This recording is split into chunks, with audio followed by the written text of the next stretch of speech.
आज आउ गोटे क्वेश्चन आम समाधान खोजा चलतु क्वेश्चन टी कौन अच्छी देखा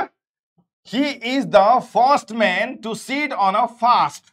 समस्ते देखिपे क्वेश्चन दीटा वर्ड को से अंडरलाइन करी पचारि तार पार्ट ऑफ स्पीच कौन हम पे सो ध्यान दिंतु फर्स्ट पूर्व जेहेतु आम आर्टिकल द लगे एंड तापर आम मेन लगे ही इज द फर्स्ट मैन ताले फर्स्ट पार्ट ऑफ स्पीच कौन हम आम क्लास रे बहुत थर पढ़े ए गुड बॉय कॉन्सेप्ट तो आर्टिकल रो जदी स्टार्ट होची परे जदी नाउन लागि दिबो मझिरे सबले एडजेक्टिव यूज हबो एंड सेकंड रे हमें फास्ट पार्ट ऑफ स्पीच कौन खोजिबा जेहेतु ता पूर्व पले आर्टिकल टे लागि छि eighty fast part of speech ता होची noun adjective and noun is the right answer option A ताले ए अकॉर्डिंगली चलंतो आजि तुमको पई दुईटा क्वेश्चन अछि सो फर्स्ट क्वेश्चन आपण माको सामना रे he spoke the truth and own everyone's trust ये हो जो फर्स्ट क्वेश्चन कमेंट बॉक्स रे आंसर देबा पई भूलिबे नहीं second question she quickly finished her work and left eighty भी दुईटा पार्ट अंडरलाइन करा जायछि कमेंट बॉक्स रे जल्दी जल्दी आंसर दियंतु।